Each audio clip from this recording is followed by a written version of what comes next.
Pernah kepikiran nggak sih obrolan kayak apa yang sebenarnya terjadi di balik pintu-pintu tertutup pertemuan para petinggi negara? Nah, selamat datang di ulasan kita kali ini.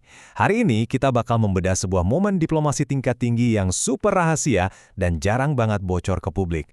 Kita bakal bahas kesaksian belak-belakan dari Menteri Pertahanan kita, Pak Jafri Syamsuddin, saat rapat tertutup dengan Komisi 1 DPR RI.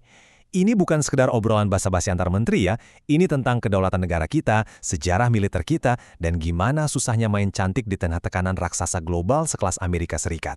Oke, langsung aja kita mulai. Buat benar-benar paham seberapa krusialnya momen geopolitik ini, kita harus mulai dari satu pertanyaan yang to the point banget ini. Boleh nggak Amerika melintas wilayah Indonesia? Bayangin pertanyaan berani ini nggak diomongin di konferensi pers, melainkan ditanya langsung sama Menteri Pertahanan Amerika Serikat di ruang negosiasi yang sangat tertutup. Coba bayangin ketegangan di ruangan itu. Ada negara adidaya yang secara eksplisit minta akses buat ngelewatin ruang udara berdaulat kita. Terus gimana cara Indonesia ngerespons tekanan halus tapi kuat ini? Kita masuk ke bagian pertama, pertemuan empat mata. Mari kita set dulu latar waktunya. Kejadiannya di tahun 2025, di acara ASEAN Defense Ministers Meeting Plus atau ADMM Plus.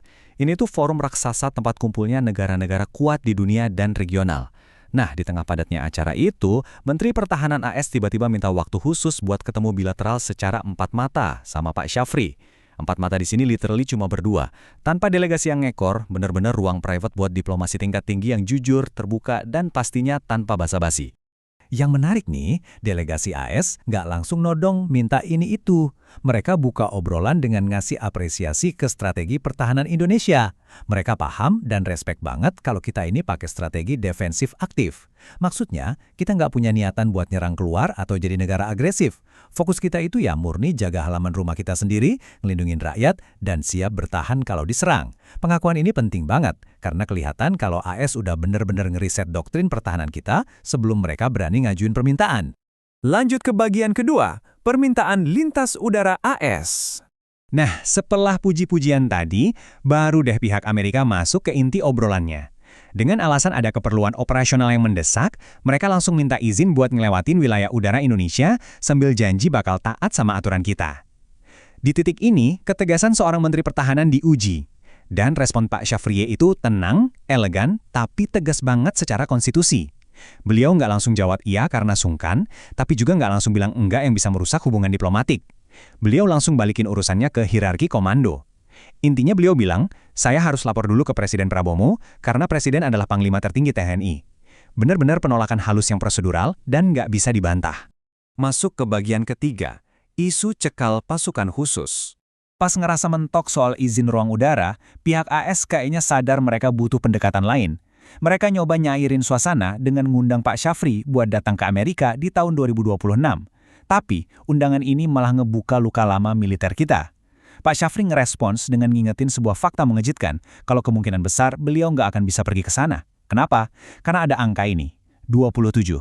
27 tahun lamanya, Amerika ngeluarin larangan atau ban buat prajurit pasukan khusus Indonesia, apalagi yang pernah tugas di Timur Timur untuk masuk ke AS. Pak Syafri, yang juga mantan pasukan khusus, paham banget soal ini. Beliau bahkan pernah ngerasain sendiri dicekal waktu dampingin kabinet di era Presiden SBY. Terus, tahu nggak apa yang terjadi di ruangan tertutup itu? Boom! Sebuah pergeseran diplomasi besar-besaran terjadi detik itu juga. Dengar fakta itu, Menteri Pertahanan AS langsung ambil sikap. Beliau nyatain kalau larangan yang usianya hampir 3 dekade itu resmi dicabut. Mulai sekarang, semua personel pasukan khusus Indonesia bakal dapat kesempatan yang sama. Ini bukan sekedar janji manis politik ya. Ini tuh sebuah konsesi alias kelonggaran luar biasa yang dikasih secara spontan yang nunjukin betapa AS benar-benar butuh ngejaga hubungan baik sama Indonesia saat ini. Sekarang, kita beralih ke bagian keempat, misi kemanusiaan di Morotai. Setelah nyabut larangan buat pasukan khusus tadi, pihak Amerika baru ngungkapin permintaan mereka yang lain. Dan kali ini, permintaannya jauh lebih emosional, bukan sekedar urusan taktis militer. Mereka minta bantuan kita di daerah Morotai. Ternyata, sejak Perang Dunia Kedua, masih banyak sisa jenazah prajurit Amerika yang gugur dan tertinggal di sana. Buat Amerika, bawa pulang warganya yang gugur itu harga mati, sebuah kepentingan nasional. Makanya mereka punya badan khusus dari Departemen Pertahanan yang namanya DPAA, buat melacak dan bawa pulang sisa-sisa pahlawan mereka. Ngadepin urusan kemanusiaan kayak gini, Pak Syafri nggak pakai mikir dua kali. Beliau ngerespons dengan sangat suportif. Pokoknya kalau urusan kemanusiaan, jangankan diizinin, kita bantu sekalian. Indonesia setuju ngerahin bantuan buat misi di Morotai ini. Dan denger baik-baik, detail paling pentingnya adalah Amerika Serikat sepakat bakar nanggung 100% biaya operasi ini. Nggak ada 1 sen pun duit negara kita yang dipakai. Ini baru yang namanya kerjasama internasional yang fair dan bermartabat. Bagian kelima, mari kita perjelas soal batasan letter of intent. Biar nggak kemakan rumor dan spekulasi liar yang sering beredar, mending kita urutkan timeline-nya dulu. Semuanya kan berawal dari pertemuan rahasia 4 mata di 2025. Terus berlanjut ke bulan Februari 2026, waktu AS ngirim asisten khusus mereka ke sini buat bahas kemungkinan soal izin terbang itu. Ingat ya, baru dibahas. Nah, puncaknya bulan lalu akhirnya Pak Syafri datang berkunjung ke Amerika Serikat buat tanda tangan sebuah dokumen. Lalu, dokumen apa sih yang sebenarnya ditandatangani di sana? Nah, ini kuncinya. Di depan DPR, Pak Syafri dengan tegas mengklarifikasi kalau dokumen itu hanyalah sebuah letter of intent, garis bawah ya, bukan letter of commitment. Secara hukum internasional, bedanya jauh banget loh. Letter of intent itu ibarat kata baru niat ngobrol, semacam dokumen kesediaan awal buat ngebahas kemungkinan ke depannya. Sedangkan letter of commitment itu janji ngikat, perjanjian sah yang mengharuskan suatu negara ngelakuin sesuatu. Jadi clear ya, Indonesia sama sekali belum ngasih komitmen atau izin akses ruang udara apapun ke AS. Benteng kedaulatan kita tetap kokoh berdiri.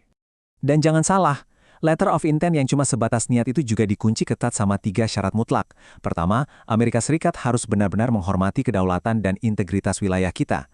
Nggak bisa main selonong. Kedua, kalaupun nanti di masa depan ini jadi disetujui, harus ada SOP dan mekanisme hukum yang jelas dari kedua negara.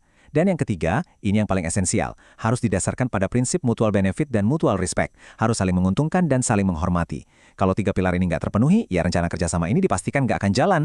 Keseluruhan rentetan peristiwa ini tuh bener-bener masterclass dalam diplomasi.